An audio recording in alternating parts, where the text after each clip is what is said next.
மத்தேயு 28 அதிகாரம். ஓய்வு நாள் முடிந்தது. வாரத்தின் முதலாம் நாள் விடிந்து வருகையில் மகதலேனா மரியாளும் மற்ற மரியாளும் கல்லறையை பார்க்க வந்தார்கள்.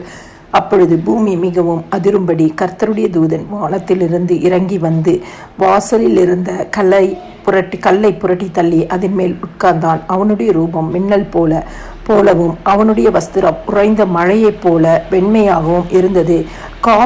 காவலாளர் அவனுக்கு பயந்ததினால் திடுக்கிட்டு செத்தவர்கள் போல ஆனார்கள். தூதன் அந்த ஸ்திரீகளை நோக்கி, நீங்கள் பயப்படாது இருங்கள். சிலுவையில் அறையப்பட்ட இயேசுவை தேடுகிறீர்கள் என்று அறிவேன். அவர் இங்கே இல்லை, தாம் சொன்னபடியே உயிர்த்தெழுந்தார். கர்த்தரை வைத்த இடத்தை வந்து பாருங்கள். சீக்கிரமாய் போய் அவர் மரித்தோரிலிருந்து எழுந்தார் என்று அவருடைய சீஷர்களுக்கு சொல்லுங்கள். அவர் உங்களுக்கு முன்னே கலிலேயாவுக்கு போகிறார், அங்கே அவரை காண்பீர்கள். இதோ உங்களுக்கு சொன்னேன் என்றான்.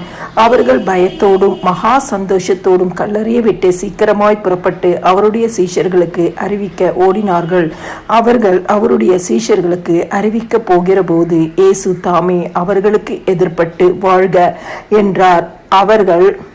அவர்கள் கிட்ட வந்து அவர் பாதங்களை தழுவி அவரை பணிந்து கொண்டார்கள்.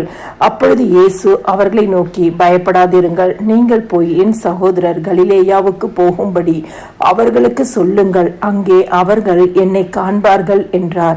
அவர்கள் போகையில் காவல் சேவகரில் சிலர் நகரத்துக்குள்ளே வந்து நடந்த யாவற்றையும் பிரதான ஆசாரியாருக்கு அறிவித்தார்கள். இவர்கள் மூப்பரோடே கூடி வந்து ஆலோசனை பண்ணி சேவகருக்கு வேண்டிய பணத்தை கொடுத்து, நாங்கள் நித்திரை பண்ணுகையில் அவனுடைய சீஷர்கள் ராத்திரியிலே வந்து அவனை களவாய் கொண்டு போய் விட்டார்கள் என்று சொல்லுங்கள். இது தேசாதிபதிக்கு கேள்வியானால் நாங்கள் அவரை சம்மதப்படுத்தி உங்களை தப்புவிப்போம் என்றார்கள். அவர்கள் பணத்தை வாங்கி கொண்டு தங்களுக்கு போதிக்கப்பட்டபடியே செய்தார்கள்.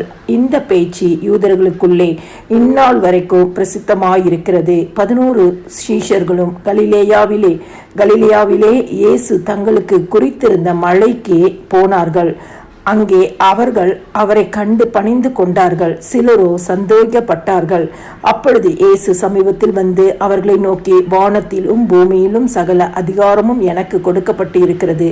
ஆகையால் நீங்கள் புறப்பட்டு போய் சகல ஜாதிகளையும் சீஷராக்கி பிதா குமாரன் பரிசுத்த ஆவியின் நாமத்திலே அவர்களுக்கு ஞானஸ்தானம் கொடுத்து, நான் உங்களுக்கு கட்டளையிட்ட யாவையும் அவர்கள் கை கொள்ளும்படி அவர்களுக்கு உபதேசம் பண்ணுங்கள். இதோ உலகத்தின் முடிவு பரியந்தம் சகல நாட்களிலும் நான் உங்களுடனே கூட இருக்கிறேன் என்றார். ஆமென்.